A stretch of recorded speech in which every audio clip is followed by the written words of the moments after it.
saya mengajukan pengunduran diri dan berhenti dari jabatan saya dari hati yang paling dalam atas nama pribadi dan atas nama keluarga.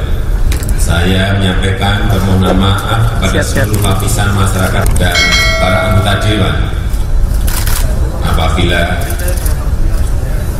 terdapat tutur kata, sikap dan perbuatan saya selama menjabat. Kami hadir di sini tidak ada niatan lain, tidak ada hal-hal yang kami ingin bangun, tidak ada seperti itu kakak sekalian. Kami murni dari kampus kami, murni dari alma mater kami tercinta, tidak ada ingin mentorengkan segala apapun. Itu tidak ada terlibatkan, itu menjadi prinsip dalam belakang kami kakak sekalian. Berbahagia teman-teman, barisannya tetap dirapatkan, barisannya jangan sampai terpisah, barisannya jangan sampai terpisah.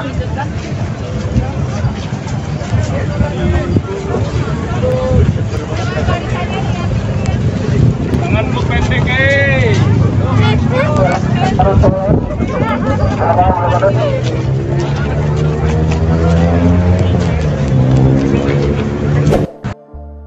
Berpikirlah secara jernih bahwa negara kalian lagi terancam. Kenapa saya menyatakan begitu? Karena lahirnya Majelis Penderitaan Rakyat itu adalah sudah sesuatu tanda-tanda bahwa Majelis Permusyawaratan Rakyat hampir mandul, termasuk Dewan Perwakilan Rakyat yang mandul dan dimandulkan. Mereka tadinya kiri, nggak punya apa-apa. Setelah mereka pegang jabatan sebagai parlemen, mereka gagah perkasa dengan jas dan pakaian yang mewah, mobil mewah. Karena apa? Setorannya sudah, pengeluarannya sudah balik semua. Apa yang dibuat kepada negara ini? Nol besar. Kalau kita bicara toleransi, saya paling maaf ya, paling jijik bicara toleransi. Toleransi apa? Tanah, bumi, hasil alam habis masih mau bicara toleransi. Toleransi apa yang dituntut lagi sekarang? Toleransi apa? Apakah pribumi harus habis, dihanguskan?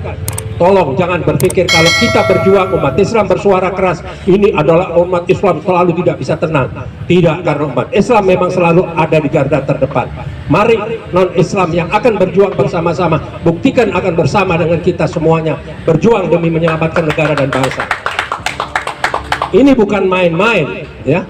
PPKM diadakan, berkepanjangan, diperpanjang, tapi tenaga kerja asing dibiarkan masuk. Kenapa sih kok cuma LBP aja nggak ada yang berani? Apa sih kelebihannya LBP? LBP nggak ada apa-apanya, kosong di mata saya kok. Maaf ini ya, bukan saya arogan atau saya mau ini, tidak. Saya tidak peduli lagi kok. Apa sekarang? Seorang menteri bisa menguasai seluruh tugas dan jabatan, berarti kabinet yang lain mandul. Memang sengaja dipasang orang-orang mandul semuanya. Contoh seperti Menteri Kesehatan Dr. Terawan. Kenapa begitu berbeda pendapat langsung disingkirkan?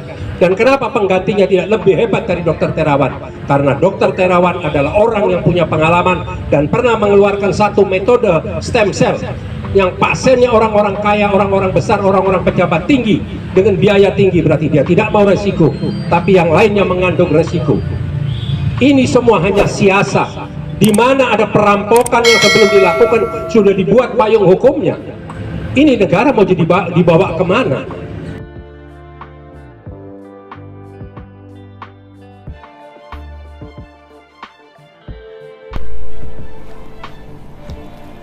Presiden Joko Widodo diprediksi bisa bernasib seperti Presiden Sri Lanka, Gotabaya Rajapaksa, yang kabur melarikan diri usai digeruduk ratusan ribu massa.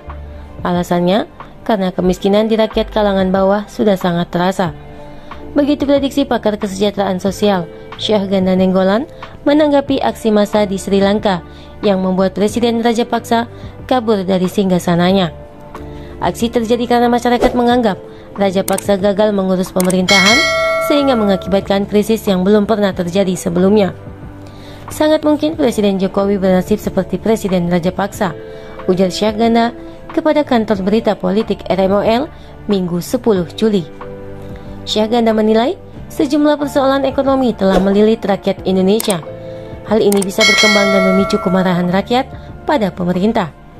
Karena kemiskinan di kalangan bawah sangat terasa sekali dengan harga-harga kebutuhan pokok yang semakin meroket, pungkasnya. Krisis ekonomi global yang terjadi saat ini membuat masyarakat dunia mulai berani untuk melakukan tindakan melawan hukum terhadap negaranya sendiri. Syahganda menilai sejumlah persoalan ekonomi telah melilit rakyat Indonesia. Hal ini bisa berkembang dan memicu kemarahan rakyat pada pemerintah. Karena kemiskinan di kalangan bawah sangat terasa sekali dengan harga-harga kebutuhan pokok yang semakin meroket. Krisis ekonomi global yang terjadi saat ini membuat masyarakat dunia mulai berani untuk melakukan tindakan melawan hukum terhadap negaranya sendiri.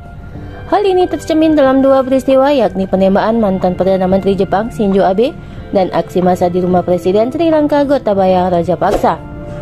Guru Besar Hukum Internasional Universitas Indonesia Profesor Hikmahanto Juwana mengatakan, peristiwa penembakan mantan PM Jepang Shinzo Abe bisa jadi bentuk awal kekerasan politik yang memantik kemarahan masyarakat akibat adanya sentimen negatif terhadap pemerintah. Fenomena ke arah sana atau kekerasan politik ada ya. Soalnya si penembakan merasa ibunya bangkrut karena agama tertentu yang dekat dengan politisi. Ucap Hikmahanto dikutip dari RMOL Minggu 10 Juli 2022.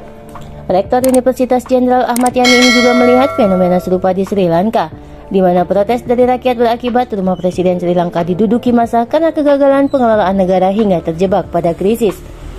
Dia menambahkan pandemi COVID-19 dan juga perang yang terjadi di Ukraina menjadi penyumbang kegalauan masyarakat dunia terkait kondisi ekonomi yang fluktuatif. Krisis yang dipicu oleh pandemi COVID-19 dan sekarang perang di Ukraina ini telah memunculkan stagflasi perekonomian dunia, pungkasnya. Rizal Ramli menyebut bahwa dalam sejarah Presiden Jokowi memang tak pernah memperjuangkan demokrasi, namun sebaliknya kepala negara itu malah membuat demokrasi mundur. Hal terkait Jokowi dan demokrasi itu disampaikan Rizal Ramli lewat video wawancaranya di podcast Unpacking Indonesia seperti dilihat pada Minggu 10 Juli 2022. Video berjudul Jokowi dikelilingi sisa Jenderal Orde Baru. Rizal Ramli itu tampak awalnya host dari podcast tersebut mempertanyakan kepada Rizal Ramli soal kelemahan Jokowi. Bang Rizal ini kan kredibel kalau berbicara ekonomi, pembangunan, tentu Bang Rizal bisa mengungkapkan sebenarnya kelemahan Jokowi di dalam aspek ini apa? Tanya sang host ke Rizal Ramli. Menjawab pertanyaan itu, Rizal pun menyebut dalam sejarah Jokowi memang tak pernah memperjuangkan demokrasi. Sebab kata Rizal, saat dulunya para aktivis pejuang melawan sistem otoriter, Jokowi masih sibuk berdagang mebel. Pertama, Pak Jokowi itu sejarahnya tidak pernah memperjuangkan demokrasi. Pada saat kita berjuang melawan sistem otoriter, dia sibuk mebel, sibuk dagang, sibuk cari cuan, ujar Rizal Ramli. Oleh karena itu, Rizal pun menegaskan bahwa Jokowi bukan bagian dari orang-orang yang memperjuangkan demokrasi. Malah sebaliknya, menurut Rizal, Jokowi justru memanfaatkan adanya demokrasi sehingga bisa menjadi Presiden RI. Dia bukan bagian dari orang yang memperjuangkan demokrasi di Indonesia, tapi justru menarik manfaat karena ada demokrasi bisa jadi presiden, tuturnya. Menurutnya, harusnya Jokowi bersyukur lantaran bisa menjadi presiden karena sistem demokrasi. Namun yang terjadi saat ini, menurutnya Jokowi malah mengamputasi demokrasi. Harusnya Mas Jokowi bersyukur dong, saya jadi presiden karena sistem demokrasi. Malah sebaliknya yang dilakukan. Dia malah potongin demokrasi, ungkapnya. Lebih lanjut, Rizal Ramli menyebut Jokowi telah membuat demokrasi di Indonesia berjalan mundur agar hak-hak dari warga negara semakin berkurang. Dia istilahnya demokrasi itu dibikin mundur, dia potongin supaya hak-hak warga negara itu makin lama makin berkurang, ujarnya.